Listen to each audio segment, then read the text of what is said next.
No further ado, I'd like to invite the Prime Minister to start the debate here.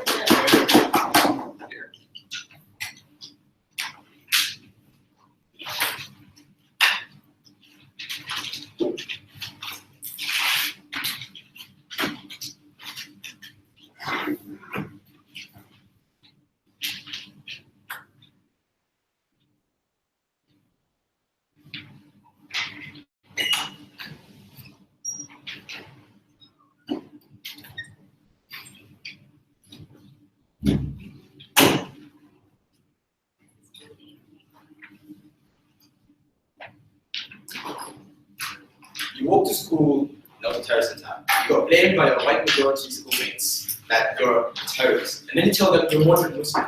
You're not really a terrorist, you're different. What you think you're doing is that you're saving yourself.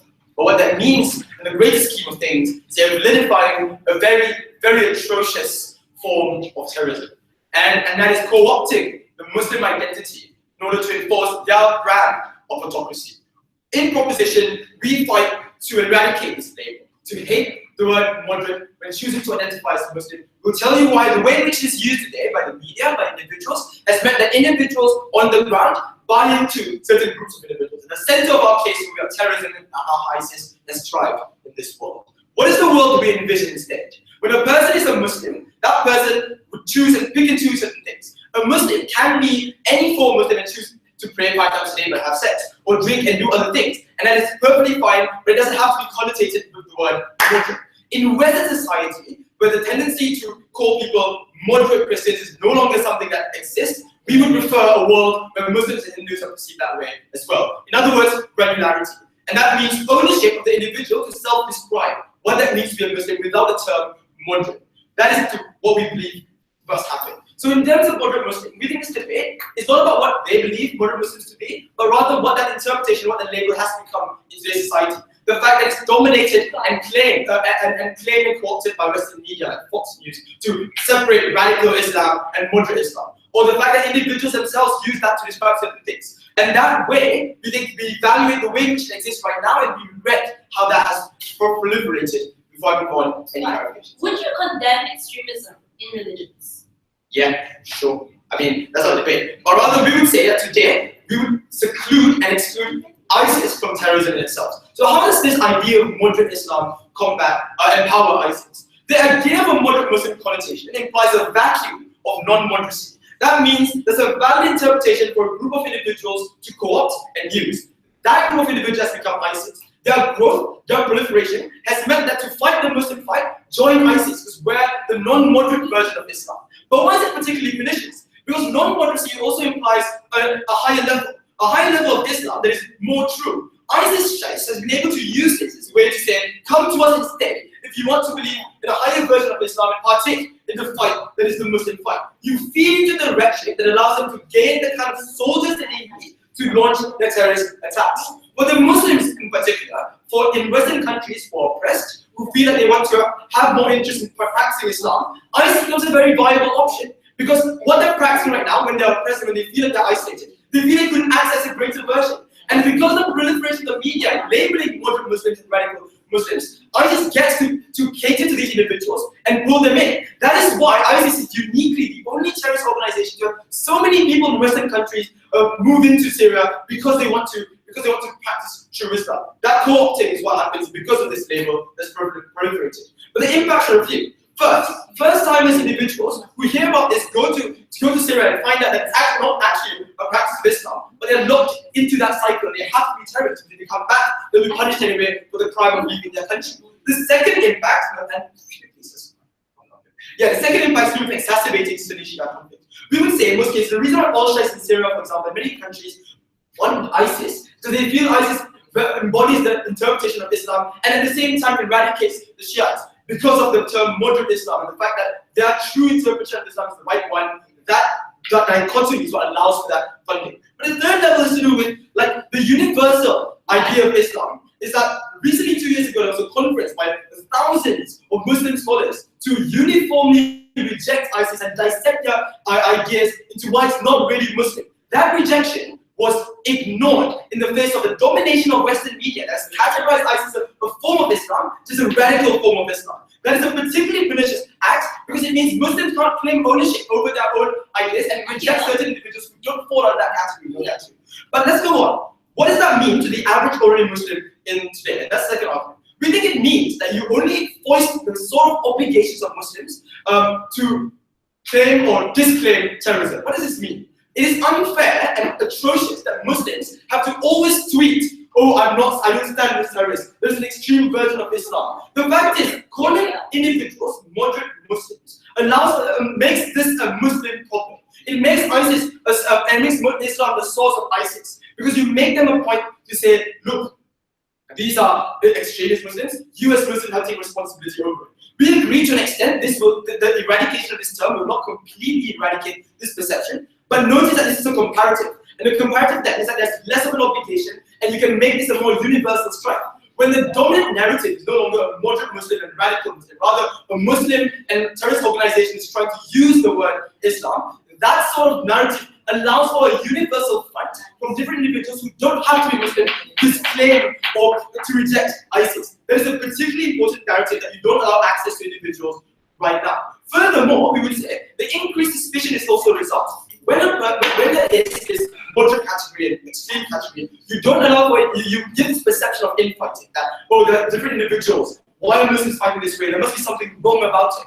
That sort of perception is what feeds right-wing rhetoric. When they say, look at these Muslims, they got this on a particular connotation, this dominant narrative that's prevalent in the media, thank you for your time, is something that they necessarily can abide by and use to support and hate other Muslims. And the point at which these individuals are able to use the rhetoric that moderate Islam is the way to go, you pigeonhole individuals to a particular practice of Islam. And that is extremely harmful. When you have to be moderate in order to do certain things. What does it materialize in the real world? In France, for example, because moderate Islam is the true and right Islam to fit into the Western world, it has meant that individuals wearing the hijab, for example, face discrimination because they associate the hijab with the extreme version of Islam, which a lot of times connotates ISIS. That also means that in a refugee crisis, for example, politicians, such as Marine Le Pen, or even Viktor Orban, uses this in a way to co-opt the word ISIS to label refugees who are in desperate need of help because they're not moderate Muslims. They come from a non-moderate Muslim country that's practicing non-moderate Islam. That sort of connotation has killed thousands of people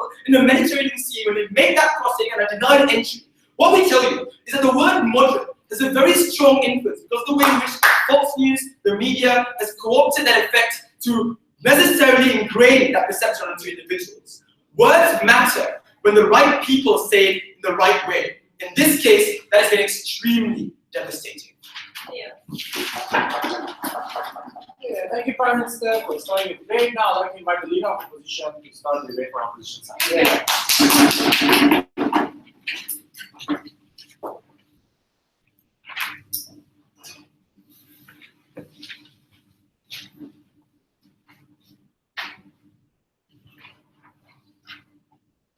Side government is still going to label extremists as extremists. We don't see why we cannot label moderates as moderates under our side of the house. Because ISIS have this kind of pool, right? So you also need a pool to combat ISIS. Also, we cannot combat ISIS because we will always be seen the same as ISIS. We'll always be seen as extremists, and therefore ISIS cannot be combated at the end of it because ISIS is now seen as the biggest party.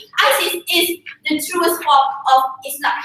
They say people shouldn't label moderate to say that you're not a part of ISIS. But if you don't reject ISIS, if you don't say that I am moderate, I'm not a part of ISIS, you will get discriminated. People would think that every Muslim in this world is terrorist. So now under our side, people can save themselves from discrimination and people can further save their community from this discrimination. Because see, not everyone is terrorist. Some of us are moderate, you should accept us. Under their side, no one will take responsibility. At the end of the day, ISIS will just grow stronger. People who don't ever understand the truest form of Islam. Three principal things three principal levels that moderate represents, right? Firstly, about how moderates are always willing to reason. They're always ready for the trade-off and they'll be more receptive. They're still religious, but they'll reason everything to logic.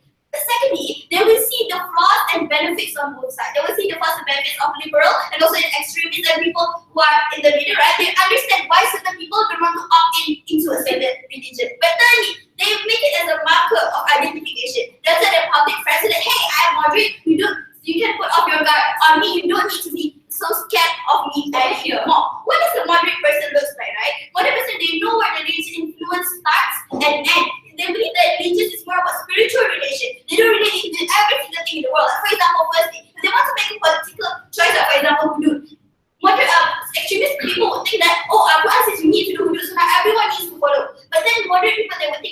okay, for example, in Malaysia, we also have other forms of religion. We need to respect other religions. Therefore, we can. It's okay if you don't have Hindu in Malaysia. But second example, like for example, if I wear a hijab, if I'm an extremist Muslim, I would think that I wear hijab just because my religion say I should wear hijab. But now if I'm a moderate Muslim, I think I have a logic for reason why I wear hijab in the first place. This way, and I was like, comparatively, it's better than that. So people don't see difference between individuals, right? So the religious interact with the world within as well as the outside community, and the label is powerful in this kind of interactions, which brings me to my two substantive things. Firstly, about how it harms the interaction within the community, and second, how it harms the interaction outside the community. Before that, yes. I think you're confusing the benefits of being moderate, the label moderate, that's moderate to individuals. Given that most people believe it's ludicrous to assume that everyone is terrorist, why can't that dichotomy be Muslims and terrorists as opposed to extremists and moderate? Because the thing is that ISIS labels themselves as terrorists, right? So people think that, okay, ISIS is the most famous one. ISIS is Islam. This is the thing that people always get confused nowadays. Therefore, we also have a label to ourselves that say ISIS is not completely, like, Islam is not completely about ISIS. Islam is also about moderate people who are Muslim. This is what we go on side opposition. Moving on to our first substantive, about how it harms the interaction within the community. So let's see about what kind of community or world we're living, right? So even extremists, they are even the extremists are the most prominent. More people in the religion, and they think that it's so secular, and they will turn off from the religion. Because nowadays people are more likely to modernize, and they see that their religion is like so old, and they don't think they want to opt into like a religion. Like for example, now teens find modern things cool. Like for example, if you're an extremist Islam, they say you cannot listen to music because music harms you. But now moderate like teenagers, they think that music is cool. I want to listen to music, so why not, right? And secondly, like for example, or movies or those kind of things, they feel that I want to opt in, so why not? So the reason is that oftentimes these extreme ideologies would either turn people away or make people attract to it. But the majority of people suddenly just because they think that it's too strict, and therefore I don't want to opt into this religion, right? Because the large majority are more receptive of people who are moderate. Like, let's see, like now the choice is binary. It's either I must opt in to one or another. I would rather not opt in at all. Because if I opt in now, I have to consider all of what I have to do, and I don't want to opt into those kind of situations. So now if we have a middle ground, people are more likely to opt into the middle ground because maybe they are more flexible in that sense. You don't have to follow every single thing that's stated in the Bible or in the Quran, for instance. So what are the harms of this within the community? First, how we lose the critical mass. Even now we cannot discuss the issue because we lose a critical mass. Because in a world which is more secular or religious, now the kind of religious have to compete, right? So they need discussions in certain issues. And if that when discussions doesn't happen on your side, everyone will just assume that Islam is all extremists. This is what people more likely to be swayed where people don't want to listen to what the religion has to say because they think that the religion is all about extremist things, and I don't want to live in a world where I cannot do anything that I like. But secondly, how now religious cannot innovate because people that allow original elements and stagnant. Like for example, a long time ago, someone from nowhere in the middle suddenly say that this is important than the other. I changed the Bible, right? So if you like for example, before this, how adultery is being punished, but now nowadays in the Bible, adultery is not punished and they're forgiven, but not homosexuality or abortion. So now this kind of issue, they can be tested on the side opposition because now religions will always innovate according to the modern standards. So what is the benefit, right? So now more people will see that okay, religion also aligns with the moderation. Therefore, I will be more likely to join this religion because I think that this religion always consider moderation, and therefore I would choose it, right? Maybe that how now? They have the voice of a moderate. Now you can label us as moderate, and more people will label themselves as moderate. So discussions are more flexible because they think that you're more open-minded and you're tolerant to voices of people. Comparative to hardline religious that feel they can't question a religion just because you're all seen as the same. They cannot ask because they think that if I ask, I'm going to be seen as a sinner, I'm going to be seen as a traitor, right? For example, right, if I have a friend, I want to ask something, but because I think that person is an extremist, I would rather not ask, and I don't know about the religion at all. So even if it would be the same, right? Because extremists will always be seen more under their side of the house. So now people will only know about the extremist statements rather than the other versions of Islam. And now moderate label, it would help question people to feel safe when asking. Now they feel like they're more at ease when they want to ask about a certain religion to a moderate person because they think that the moderate person is able to understand them better. But secondly, let's look at the harm outside the community. Even if the community is fine with the community, but label is also powerful as how your outside community perceive. Like for example, even if community is okay, but outside, people are Islamophobic, right? People are scared of these Muslims. Because the loudest sound of Muslim that they can hear is the extremist Muslim and the unreasonable Muslim. So then the reasonable Muslim, they are more approachable and they are more likely to interact with people. They can change the perception of society because now you can see that there are one moderate people. Not everyone is extreme. There are moderate people in this world. There are people who is really considered as non-extremists. Thank you.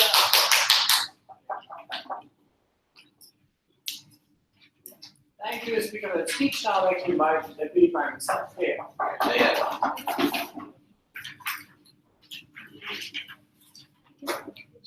Oh, same.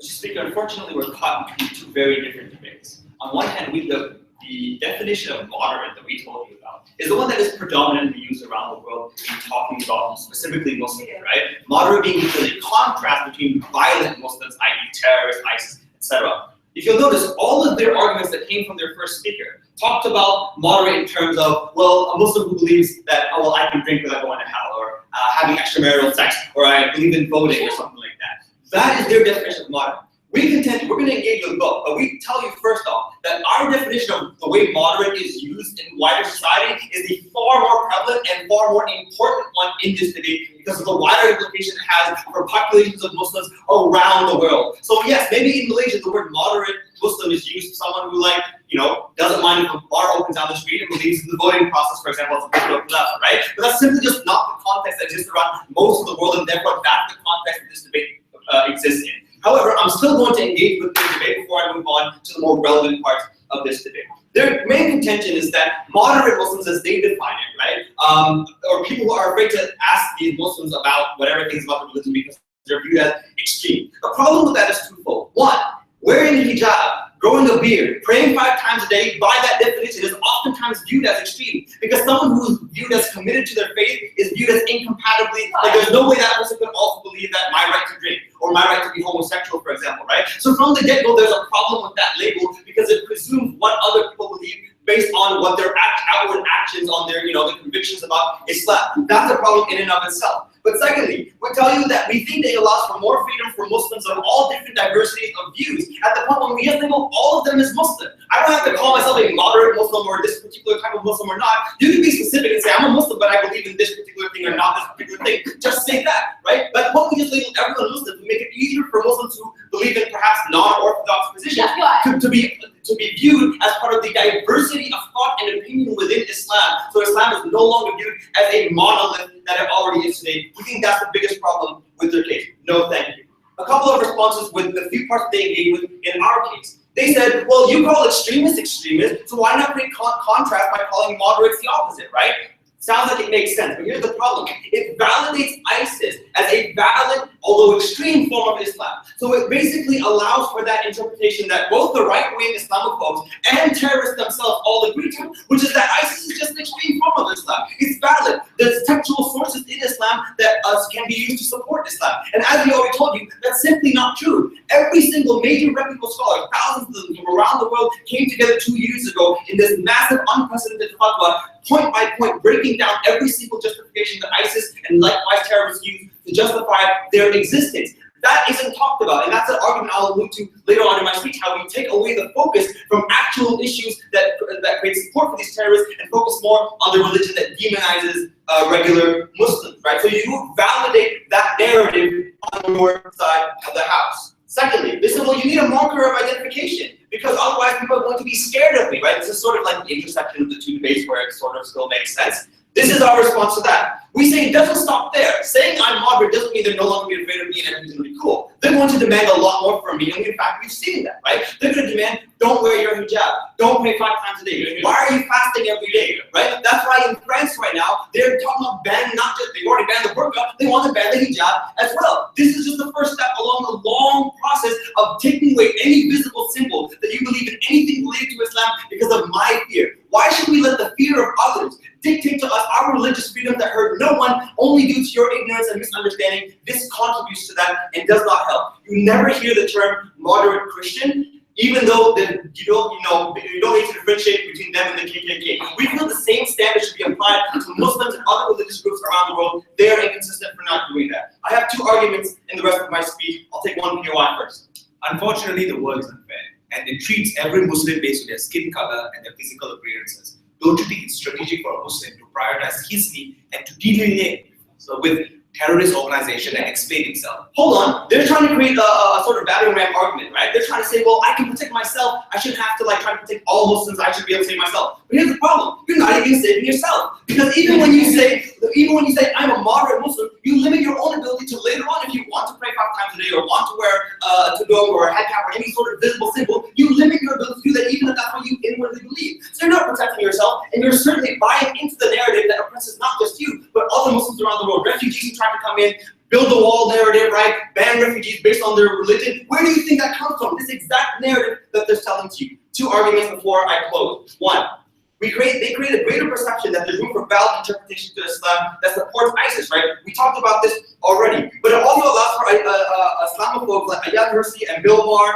and Marine Le Pen to argue for the limiting of those religious freedoms, right? That's why we have the Muslim ban that exists based on their predominant country of origin, right? That's really the key thing in this debate. That whole narrative exists around that. But lastly, we also want to tell you this, right? We think the focus on the religious narrative of ISIS takes away any focus and discussion on the actual reasons why they were created, why they continue to exist and receive support. Everyone focuses on how they're linked to Islam. No one talks about the political reasons that they exist and the economic reasons. For example, the fact that they exist because the Shia government abuses of power against Sunnis in Iraq, which continues to happen to this day and is no longer addressed in the media. The fact that ISIS, not just ISIS, but terrorist groups in Syria and in Iraq are viewed as a part of the proxy war between Saudi Arabia and Iran, who backs Shia militias that exist in those areas as well. None of that receives any attention. Instead, we focus on we need to stop refugees because we don't know who they are, because they happen to be Muslim, and we link Islam and Muslim in our heads and terrorists, right?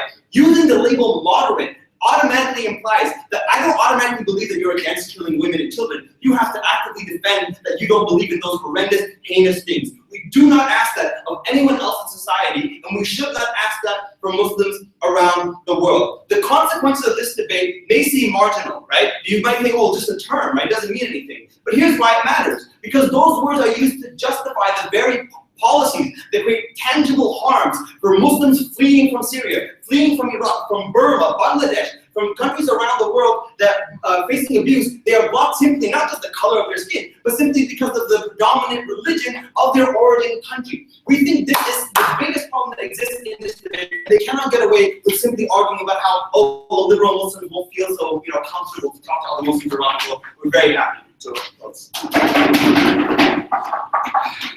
Thank you for the speech. Now I'd like to invite Diego.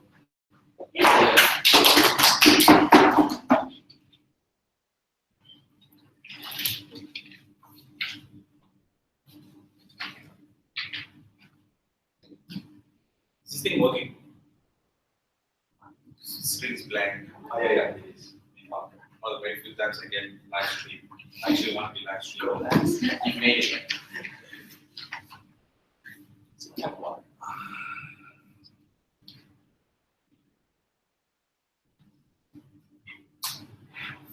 At this juncture in our lives, humanity has often constructed religion as a political tool rather than a mechanism to speak spiritual reconciliation.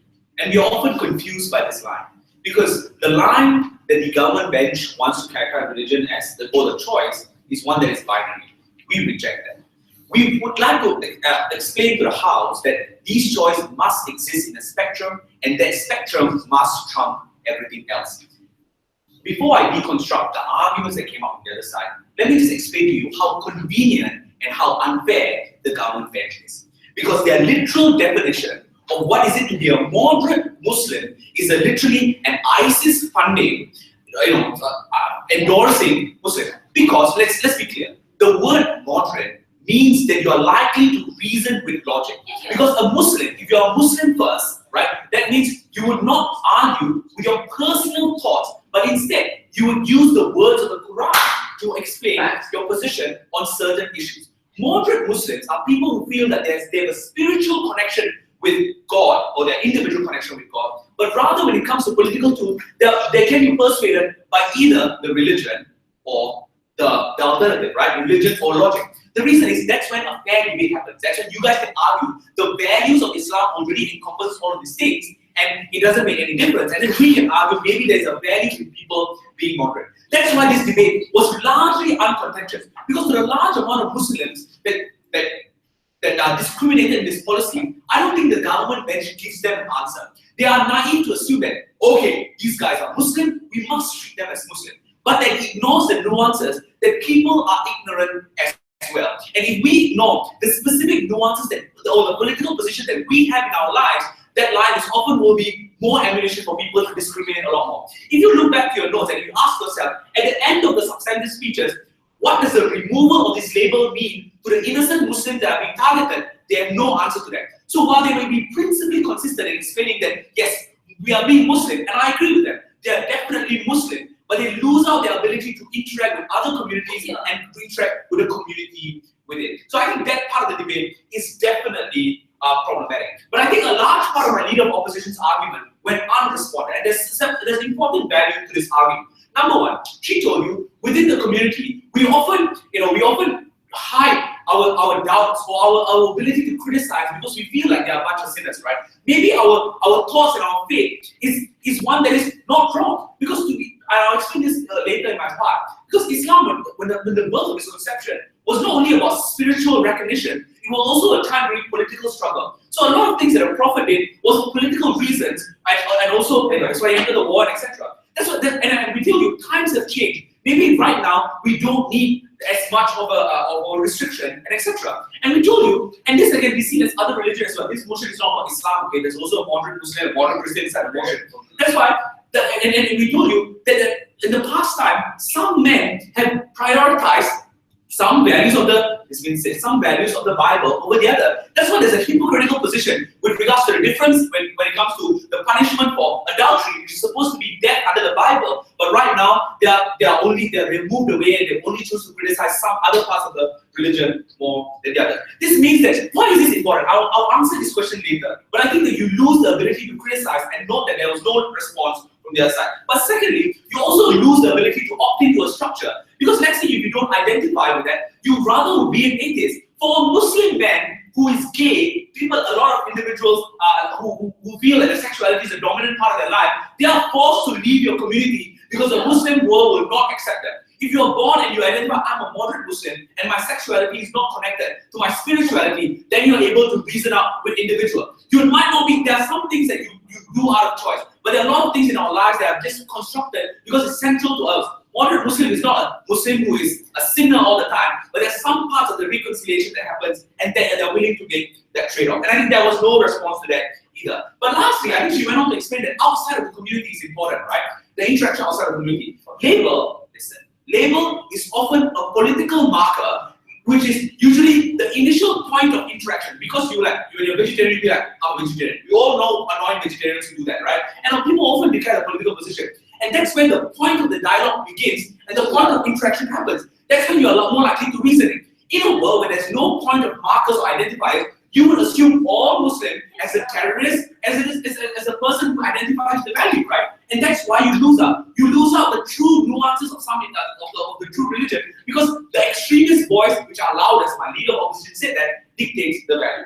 Given that I clarified this bit, go on. Yes, thanks. People can still self-describe as Muslims and opt into the same sort of choices that you talk about. Why was it able to be moderate? It can be something that's more granular than that. Because moderate is one that is defined by the West, that means that they're more subscribing to logic. In your world, your self-describing Muslim won't get any point of entry. You'll be like, are you a Muslim? Yeah. So you are as irrational as the others. But you'll be like, but I'm as moderate Muslim. Like your moderate Catholic who can believe in abortion. Like your moderate whatever. The point is you can make that relevant. Self-description is also a value that we can hold. But the point is we can make that difference, right? I'm going to engage with Hazem's argument about fear.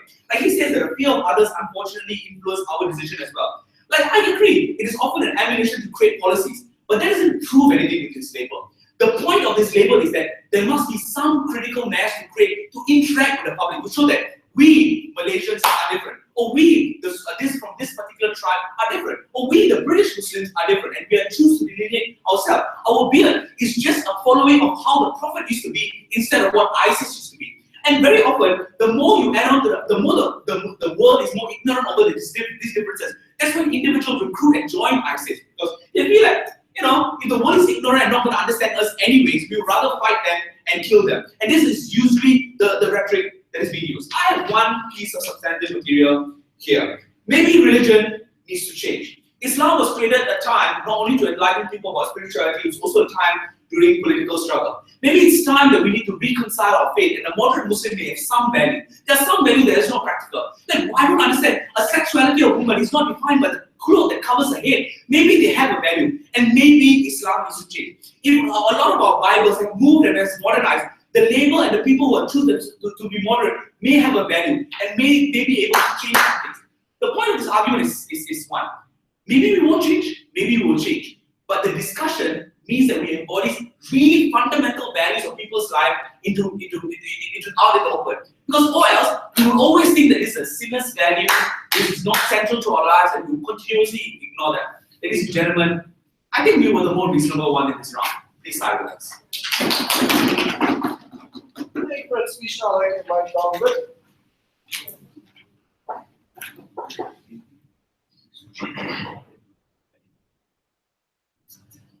I just find it funny that in the face of our arguments about how we are literally combating terrorism, about how people on the ground are literally dying, about how refugees on the ground literally suffer because of this, Max's first argument is about privileged Muslims in countries like Malaysia who are already doing well, how they can't subscribe into this weird ideological form of what they believe Islam is. I just think that their prioritization and what they chose this debate to be is just massively wrong, and we win on that front. There are two really important issues in this debate. First of all, how do you combat terrorism? That's something that I think they have largely ignored in this debate, or been very flippant about. And secondly, what's best for Muslims? This is where I engage even under their best case scenario. The first thing is that I think a lot of their rebuttals towards our case stem from a misunderstanding about what our case is. So they think that on the outside, we'll still be calling these people Muslims, but on their side now there'll be some sort of differentiator. That's not our case, right? What our case calls for is an even larger differentiation between what exactly is ISIS and what exactly is a Muslim. What does that mean, right? So that means that their side is literally saying those individuals are Muslim, they are moderate Muslims, and there are also extremist Muslims called ISIS. On the outside, we are literally saying there are Muslims, all of these people, ISIS are not Muslims. They are terrorists. That's literally the conclusion of the fatwa thing that Razak talked about, hasn't talked about literally 2 years of saying that these individuals are necessarily not Muslims and not branding under Islam. So I think under our side, it's far more likely that individuals are not going to be confused, because now they will never think that this is a part of Islam, sit down, because we don't ever use the connotation of Muslim. Because when you say the word extremist Muslim, there's still the word Muslim there that grants them legitimacy to begin with. Secondly, I think that a lot of individuals on the ground are far less likely to buy into ISIS for a couple of reasons. So first of all, they never dealt with this idea that there's a lot of implicit agreement by Shias at the point at which they issue a fatwa that, oh, ISIS is still considered some part of our religion to begin with. So the second thing is just, the first thing is just that they never dealt with that increasing legitimacy. But also, secondly, they never addressed why there's a need for this to begin with. So why is it that we can't call moderate Christian, why is it that we don't have to call moderate Christians, extreme Christians, and moderate Christians, we just call them Christians and extremists?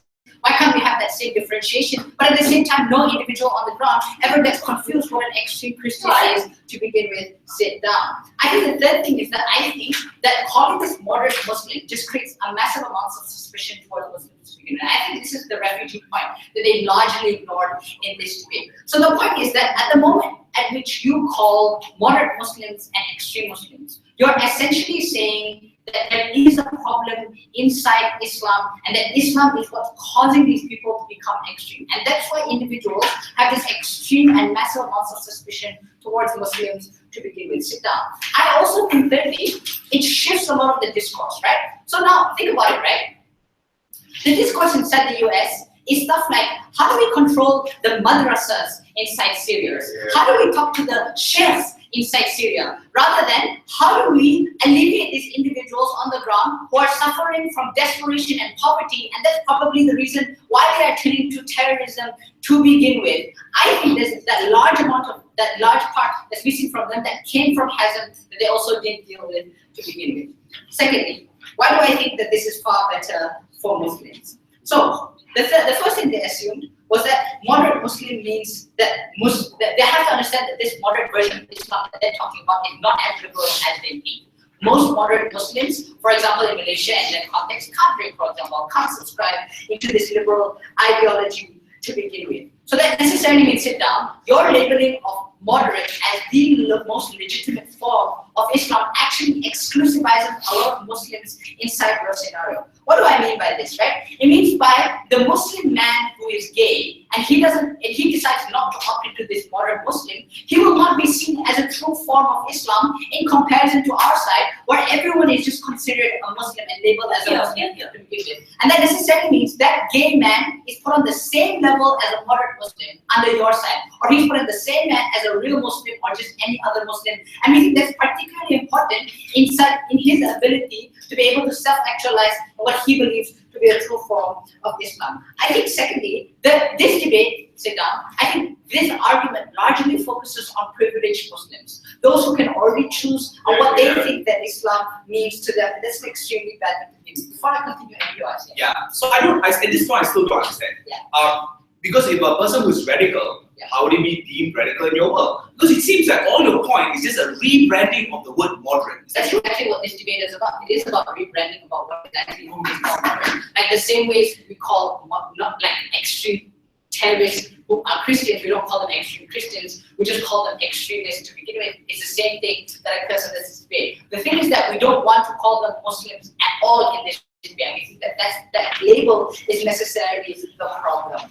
But I think the third part of this debate is that given the fact that these Muslims, this debate isn't about privileged Muslims. What happens is that a lot of Muslims who come from extremist countries necessarily can't shake off the label of being non-extremist at the point where you take them as this moderate thing to do, or when you label them as moderate to do. That actually means that under your side, you actually lose a lot of the ability to become self-identified, because now the painting of moderate depends upon where the geographical location or where it is that they come from in the world to begin with. That's exactly what my PM was talking about. He told you about how refugees are necessarily painted as non-moderate because only the people who are moderate and this moderate Islam come from communities who already live inside there to begin with. So I think our side is actually the side that allows individuals to perceive themselves as a far truer form of Islam, to actually self-actualize on what Islam actually is. But I also think that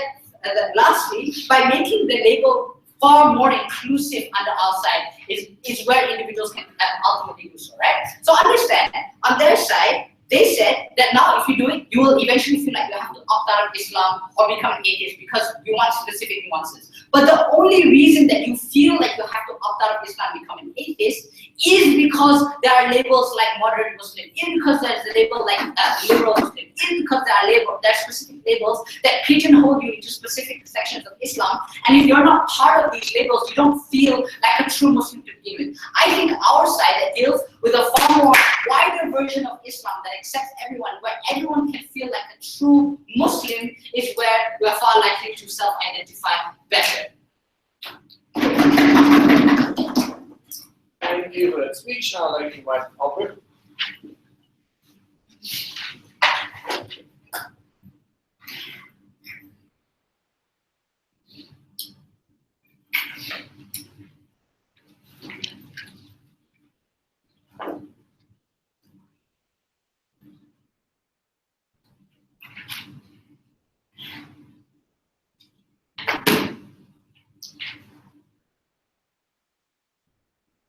The religious interact within the community as well as outside of the community.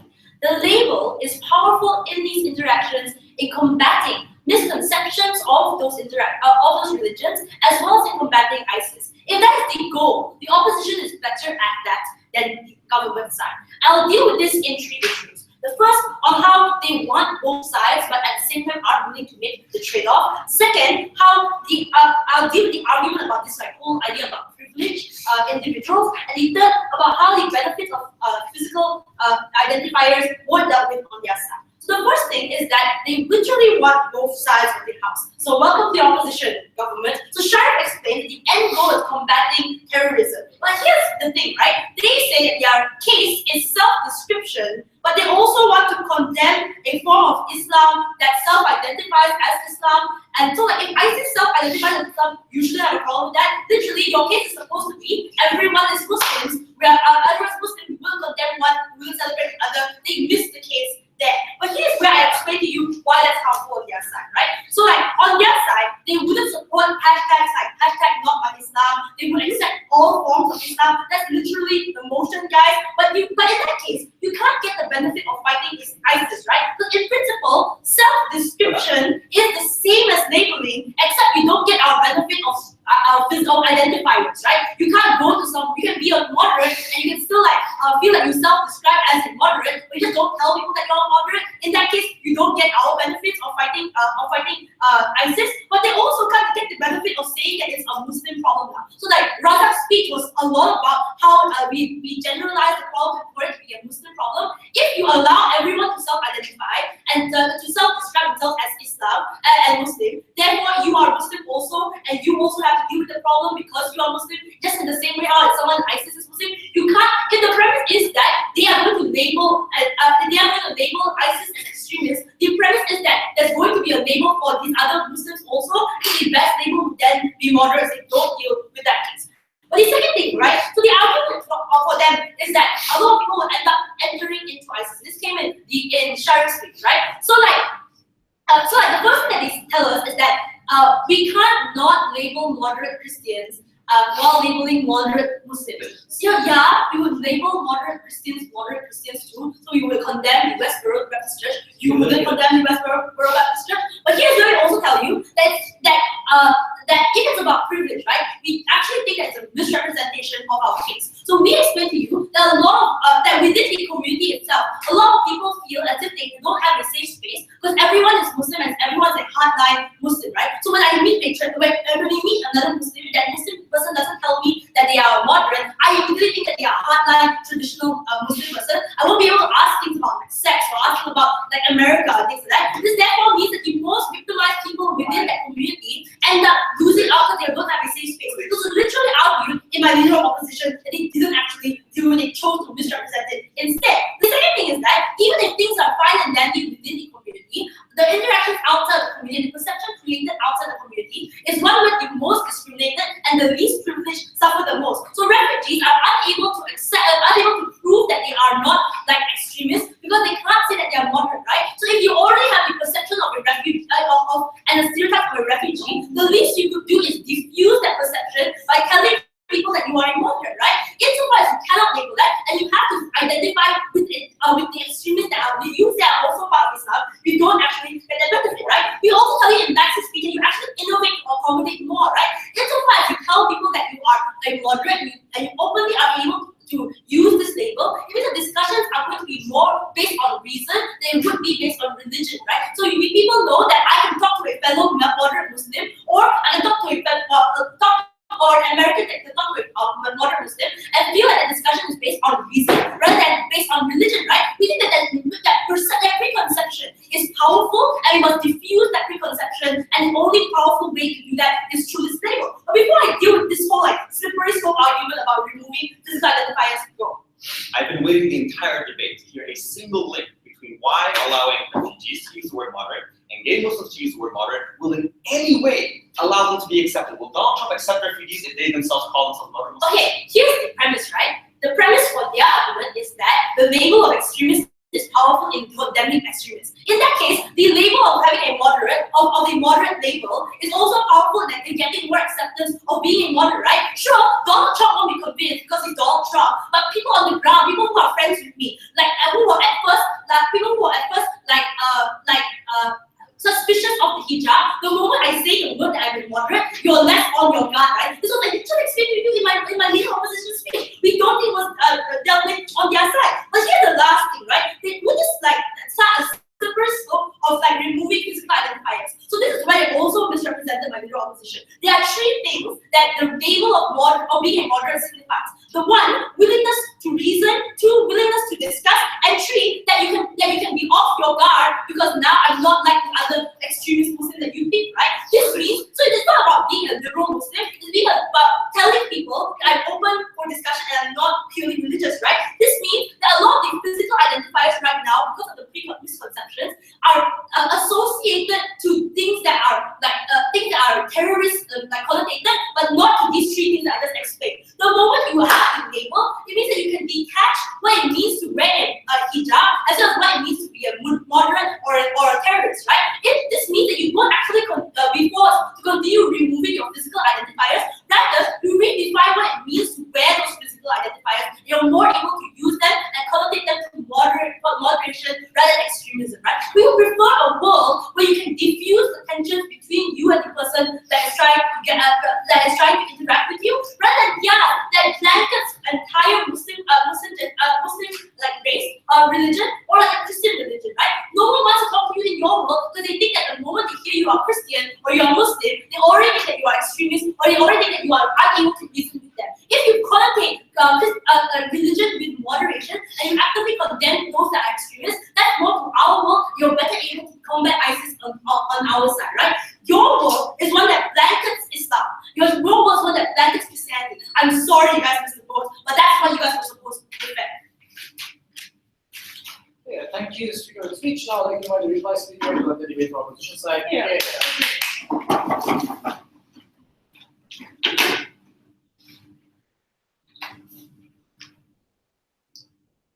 Note that in my speech, I actually say that humanity often confuses spirituality and political reasoning with religion.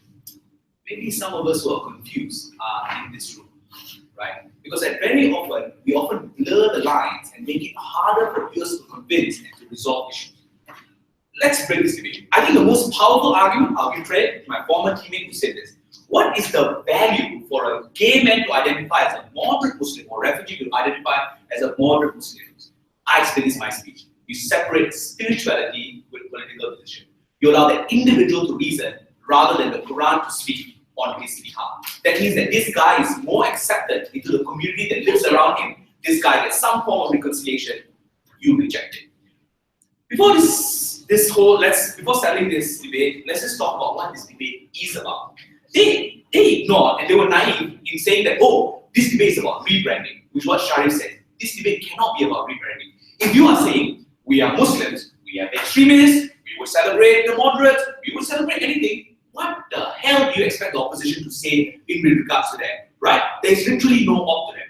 The opposition in this debate was supposed to defend moderate Muslim. In fact, you guys were supposed to argue why moderacy is not relevant to the religion, maybe. I'm pretty sure you guys can run the argument, but you guys didn't choose to run that. In fact, you guys chose to be extremely convenient and stealing grounds in this debate. But you guys were naive in assuming a few things. You guys were naive in thinking about what actually replaces this moderate stance. Because what replaces the moderate stance is generalization. They didn't explain to you why this generalization is a good thing. Principally, they explained to you why it's a truer part of Islam. Well, maybe this might be a more Bible-centric reception and interpretation.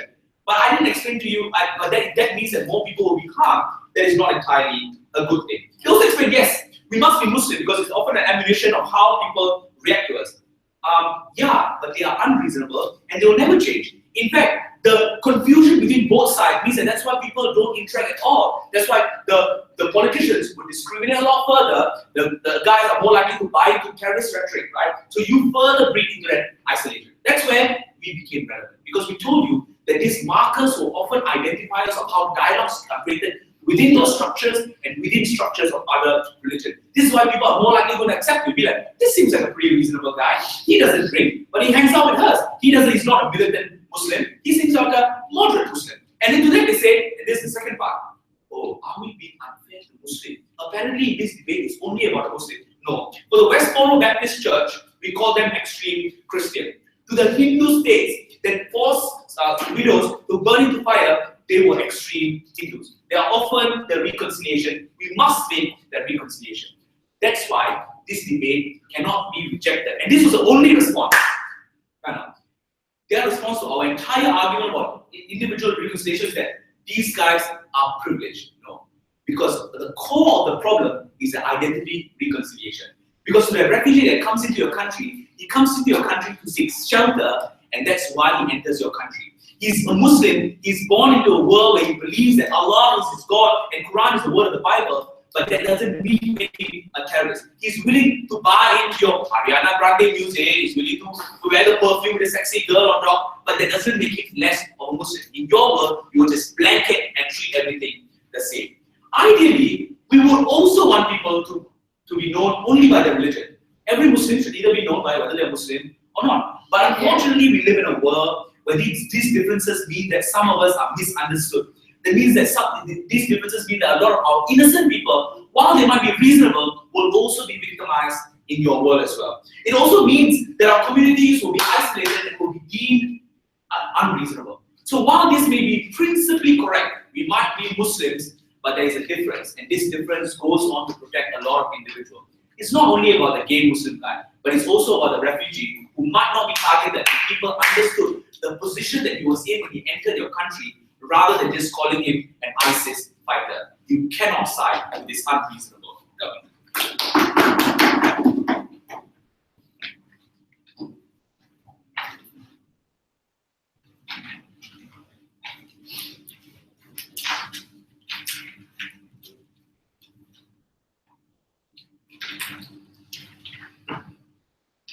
I have the motion right here. I think it says this House regrets the use of the label inverted commas to describe moderates, to describe Muslims, and describe Hindus.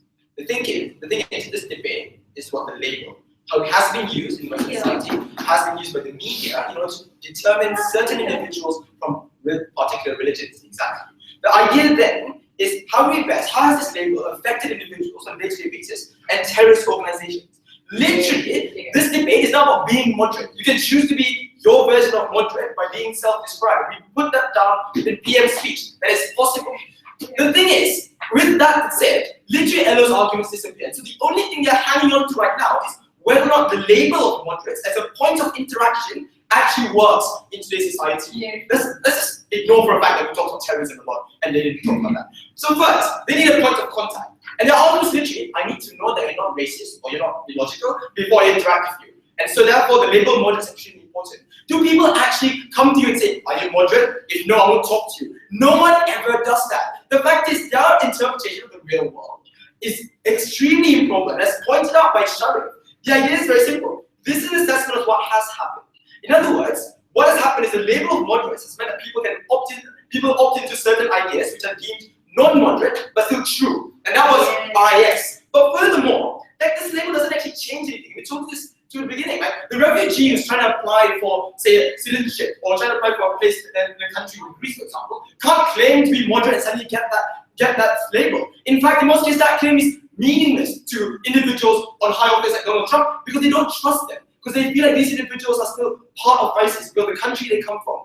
And so this important distinction means that the label moderates identified, which is a winning argument, cannot work in today's society. It's highly improper and does not make sense in the real world. Rather, what we say is that absent this label to begin with, people wouldn't have de facto opted for the label moderate. They would have asked what sort of person an individual is, and that interaction can then become, so you're the type of Muslim who chooses to drink and chooses to pray 5 times a day, or you're the sort of Christian who wouldn't necessarily do certain things which are according to the Bible and not. And that exists largely in Western society when it comes to Christians. That's why we don't necessarily label the KKK as an extremely Christian organization, despite having biblical roots in their policies, because we've allowed that granularity to exist. So we regret the same sort of labeling that might exist for Hindus and Muslims. And if indeed there's something to do with the Westboro Church, then we condemn that form of labeling as well. No difference. But then, even if that's true, and let's say that this labeling thing works for people, people can claim to be moderate, and somehow then you talk to them, despite not having wanted to talk to them later on,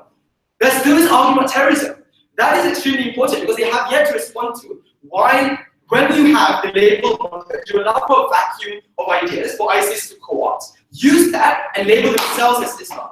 When they self-proclaim to be Muslim and are validated by Western media like Fox News, like the BBC, radical Islam or Islam in general becomes Islamic State. That is bad. That allows their recruitment process. They allow them to get more people, but it also means that you water down a lot of the rejection current Muslims have towards IS. We give you examples such as the fatwa issued by thousands of Muslim scholars. In their world that is currently happening, very few of us know about this particular issue. The reason why is because that label is allowed for validity. That validity has yet to get any sort of response from the opposition side. And then they claim we are unfair. They said we're picking and choosing in terms of being moderate and radical. Look, it is your burden to tell us why a person cannot be described moderate without the label moderate. Because indeed, if that is possible, and we have to do this possible because it largely existed in Western society with our dominant religions, then our arguments literally don't exist. Hello, the harms of terrorism is atrocious. It kills people, it takes away lives, but most importantly, it's definitely more important than someone discussing about logical Islam. Yeah, thank you everybody. Please cross the floor, shake hands, and people in the room all congregate once we're done. We need to be.